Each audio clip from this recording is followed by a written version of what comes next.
مومن کا, دعا مومن کا. حضور نے فرمایا تقدیر کو سوائے دعا کے کوئی چیز نہیں بدل سکتی.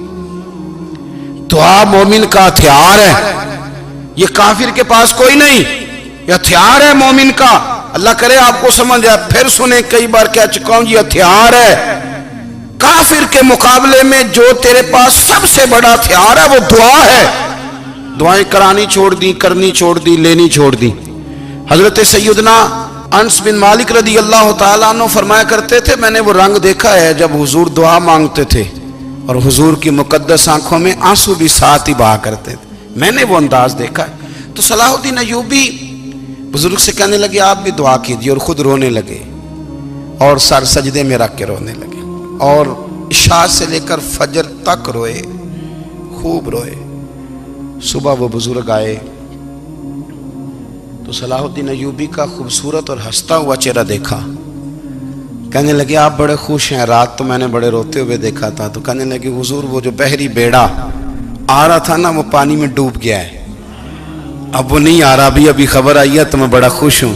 بزرگ کہنے لگے اٹھ سینے سے لگ اور سن ایک بات, وہ بحری بیڑا پانی میں نہیں ڈوبا, وہ تیرے آنسوؤں میں ڈوب گیا ہے. وہ جو تو رات رویا ہے نا رب کریم کی بارگاہ میں تو وہ ڈوب گیا ہے. حضرت عائشہ صدیقہ رضی اللہ تعالیٰ عنہ فرماتی ہیں ایک عورت تھی اور اسے نبی پاک صلی اللہ تعالیٰ علیہ وسلم نے نا وہ کلمہ پڑھ کے مسلمان ہوئی, مدینہ طیبہ آ گئی. تو حضور نے مسجد نبوی شریف میں اس کے لیے مکان, ایک سادہ سا کمرہ ساتھ مسجد کے بنوا دیا, وہیں رہنے لگی. اکثر وہ سیدہ طیبہ کے پاس آتی تو حضرت عائشہ صدیقہ رضی اللہ تعالیٰ عنہ فرماتی ہیں وہ بڑی باتیں سناتی اور آخر میں کہتی وہ ہار والا دن بھی بڑا عجیب دن تھا اور میرے رب کی قدرتوں کا دن تھا, وہ بھی بڑا عجیب دن تھا. سیدہ عائشہ صدیقہ رضی اللہ تعالیٰ عنہ ایک دن فرمانے لگی کہ تو ہار والے دن کا بڑا ذکر کرتی ہے, وہ کیا دن تھا؟ تو خاتون کہنے لگی اماں جی وہ دن تھا جب میرے رب پر بھروسہ اور مضبوط ہو گیا, جس دن میرا اپنے رب پر توکل اور بڑھا, میرے ایمان میں یقین میں اور پختگی آئی. کہنے لگی میں ایک گھر کی کنیز تھی, نوکرانی تھی. اس گھر میں ایک بچی تھی جس کے پاس سونے چاندی ہیرے جواہرات کا ہار تھا. اس زمانے میں نا چمڑے کے اوپر لوگ ہیرے جواہرات لگاتے تھے, کئی دفعہ سرخ رنگ کے چمڑے پہ لگائے جاتے تھے. وہ بچی پہنتی تھی تو کہتی ہوں بچی کے اس نے اتار کے رکھا یا اس سے گرا وہ ہار تو چیل اسے اٹھا کے لے گئی گوشت سمجھ کے, اور میرے سامنے اٹھا کے لے گئی. گھر والوں نے مجھ سے پوچھا, یہ بخاری میں موجود ہے, گھر والوں نے پوچھا مجھ سے کہ وہ ہار کہاں ہے, تو میں نے کہا چیل اٹھا کے لے گئی. گھر میں کچھ چوری ہو جائے تو سب سے پہلا الزام کس پہ لگتا ہے؟ ملازمین پہ. کہتے انہوں نے مجھے بڑا مارا, بڑی تکلیف تھی, حتیٰ کہ میری شرمگاہ تک کی تلاشی لی, میری عزت اتنی خراب کی میں بتا نہیں سکتی. میں نے اپنی زندگی میں ایک واقعہ دیکھا, ایک امیر گھر میں چوری ہو گئی, ملازم کو اتنا مارا کہ وہ چارپائی پہ پڑ گیا. پولیس والوں سے اتنی مار پروائی گئی کہ وہ بیچارہ چارپائی پہ پڑ گیا, اور پھر وہ اتنا بیمار ہوا, اور کچھ دنوں کے بعد پتہ چل گیا کہ چور تو اپنا بیٹا ہے ان کا. پھر اس کا انتقال ہو گیا. اب وہ سیٹھ صاحب اور گھر والے آ کے نا مرنے والے کے کان میں معافیاں مانگ رہے ہیں, کان میں. تو میں نے ان سے پھر کہا تھا کہ یہ تو اب چلا گیا ہے, تمہارا زور چلتا تھا نا تو تم نے قانون خریدا اور تم نے اسے جتنا ہو سکا تم نے اسے مار پڑوائی. تمہارے پاس جو عدالتیں تھیں تم نے وہاں کارروائی کی, اب ایک عدالت قیامت کے دن لگے گی. یہ کمزور تھا نا, کچھ کر نہیں سکا. میرے نبی پاک صلی اللہ علیہ وسلم نے فرمایا سن لو, اگر سینگ والی بکری نے بغیر سینگ والی بکری کو تکلیف دی ہوگی نا تو قیامت کے دن اسے بھی بدلہ دینا پڑے گا کہ تیرے پاس سینگ تھے اور تو نے اسے مارا تھا. وہ خاتون عرض کرتی ہے سیدہ عائشہ کی خدمت میں کہ مجھے بڑا مارا, مجھے تکلیف دی. میں کہہ رہی تھی کہ میرے سامنے چیل لے گئی ہے, پر وہ نہیں مان رہے تھے. اماں جی انہوں نے مجھے بڑا مارا. حضرت عائشہ صدیقہ کہتی ہیں پھر کیا ہوا؟ کہنے لگی اماں جی جب کوئی میرا مددگار نہ رہا, مجھے تکلیف دے رہے تھے, رسوا کر رہے تھے, تو میں نے اپنے رب سے مدد چاہی, میرے رب کی طرف میں نے توجہ کی, میں نے کہا مالک اب تو ہی میرا مددگار ہے. کہتی ہے وہ مجھے مار رہے تھے تو وہ چیل جو ہار لے گئی تھی وہی لے کے واپس آ گئی. اور ہمارے سروں کے قریب لا کے اس نے جب اس ہار کو پھینکا، وہ مجھے چھوڑ کے سائیڈ پہ ہوئے، وہ میری بے گناہی جان گئے، لیکن آپ کو بتاؤں اس دن سے میرا اپنے رب پر یقین اور بڑھ گیا۔ مجھے سمجھ آ گئی کہ جب انسان پورا ٹوٹ جاتا ہے اور جب کوئی چاروں جانب اس کا مددگار نہیں ہوتا تو رب تو ہوتا ہے نا، اللہ تو اس کا مددگار ہوتا ہے نا، وہ تو پھر اپنے اس بندے کی مدد کرتا ہے نا، پھر وہ تو توانائی دیتا ہے نا، وہ تنہا نہیں چھوڑتا، وہ تو آنسوؤں والوں کے آنسوؤں پہ بڑا کرم فرماتا ہے، وہ تو قسم پرسی میں آ جاتا ہے، اس کی رحمت بڑھ کے استقبال کر لیتی۔ او میری ملت کے جوانوں، مزہ نہیں آ جاتا جب ساری دنیا سوئی ہو، ساری دنیا، اور بستر بھی گرم ہو اور نیند بھی پورا غلبہ کر رہی ہو، اور اچانک گھنٹی بجے دماغ میں، آنکھ کھلے، گھڑی پہ نظر پڑے، 3:30 4 بجے کا پیغام گھڑی بتائے، اور کوئی چڑھتی جوانی والا اٹھ کے وضو کرے، اور جب وہ مصلی کھول کے بچھائے تو مدینے والے محبوب کہتے ہیں کہ ہر نماز پہ رب ثواب دیتا ہے، اور جو اٹھ کے تہجد کی نماز پڑھے اسے دیکھ کے تو رب مسکراتا ہے، جو اس کی شان کے لائق ہے، جو اس کی شان کے لائق، وہ مسکراتا ہے، خوش ہوتا ہے کہ میرا بندہ تہجد میں اٹھ گیا، وہ مسکراتا ہے۔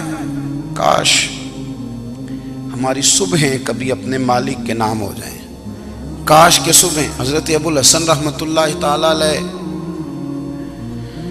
حضرت معاذ ابن جبل رضی اللہ تعالیٰ عنہ کے پاس بیٹھا کرتے تھے، فرماتے ہیں ان سے جو پیار بڑھا تو پھر میرا مصلی سے بھی بڑھ گیا۔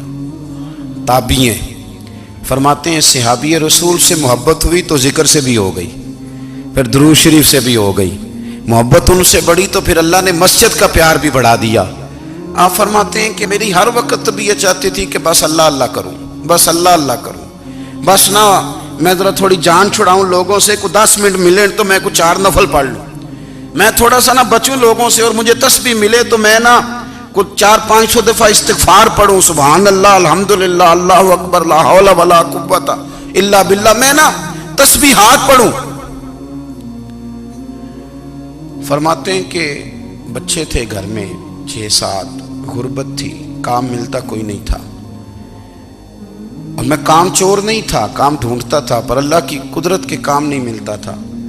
فرماتے ہیں کہ میں نے ایک دن اپنی اہلیہ سے کہا کہ آج میں پھر جاتا ہوں کام ڈھونڈنے، تو میری بیوی بڑی فرما بردار تھی، پر اس دن نہ غربت کے ہاتھوں تنگ آ کے کہنے لگی آج نانا کوئی تو چیز لے کے آیا، تو مجھ سے بچوں کی بھوک نہیں دیکھی جاتی ہے، سب روگاں دا روگ محمد جس دا نام غریبی، کنڈ بلا کے لنگ جاندے نہیں دوست یار قریبی، آج نہ کچھ لے کے آیا تو میں بچے لے کے میکے چلی جاؤں گی۔ شیخ فرماتے ہیں کہ میں بڑا پریشان گھر سے نکلا، پر میں نے صبح سے لے کے زور تک کام ڈھونڈا، کام ملا کوئی نہیں، تو میرے دل میں خیال آیا چلو کام نہیں ملتا تو اللہ اللہ تو کرے نا، چلو بندوں کی مزدوری نہیں ملتی تو رب کریم کی عبادت ہی کرتے ہیں۔ فرماتے ہیں کہ میں نے نا فرات کے پانی سے وضو کیا، نہر کے، شدید دھوپ تھی، ساتھ ریت تھی اور ریت تپ رہی تھی، میں نے اپنا رومال وہیں مصلی کے طور پر بچھا لیا، اور فرماتے ہیں کہ زور سے لے کر عصر تک نماز پڑھی، دھوپ بھی پورے زور پہ، پر میرے سجدے کا ذوق بھی پورے زور پہ۔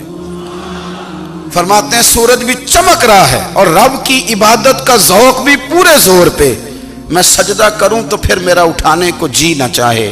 میرے استاد لکھا کرتے تھے، یہ ان کا شعر ہے، وہ کہا کرتے تھے مجھے سوز دے، مجھے ساز دے، اور مجھے نیم شب کا نیاز دے، دم سجدہ خود کو میں توڑ دوں، مجھے ایسا ذوق نماز دے، اور میں تیری بہار کا پھول ہوں، میں کھلا بھی ہوں تو تیرے لیے، مجھے میری شاخ سے توڑ لے، مجھے اپنی زلف کا ناز دے۔ بھائی فرماتے ہیں کہ عصر تک میں نے نفل پڑھے، دل ڈھلنے لگا، عصر کی نماز پڑھی اور میں وہاں سے چلا۔ اب میں جب نکلنے لگا تو دل میں خیال آیا کہ چھوٹی چھوٹی دیواریں ہیں گھر کی، بغیر کچھ لیے جاؤں گا تو بیوی دور سے دیکھے گی تو شور کرے گی کہ پھر خالی ہاتھ آ گیا ہے۔ کہتے میں نے اپنے اسی رومال میں جس پہ میں نے نماز پڑھی تھی نا، رومال میں کیا کی دے پنجابی جو صافہ کہتے ہیں، اسی میں نا میں نے کچھ ریت بھر لی، کہ وہ دور سے دیکھے گی تو سمجھے گی کچھ لے کے آیا ہے، چلو جا کے اسے بتا دوں گا کہ آج پھر مزدوری نہیں ملی۔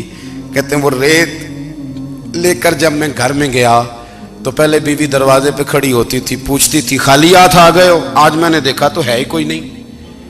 فرماتے ہیں میں اندر داخل ہوا، سلام لیے، کونے میں نے وہ رومال رکھ دیا اور میں نے آواز دی کہ بھلی مانس کہاں ہو؟ تو وہ کہنے لگی آپ منہ ہاتھ دھو لیں، میں روٹی لے کے آئی۔ میں نے کہا روٹی کہاں سے آ گئی؟ یہاں تو کئی دنوں کے فاقے ہیں، تو کئی دنوں کی غربت ہے، یہاں تو اس گھر میں تو فقیری ہے۔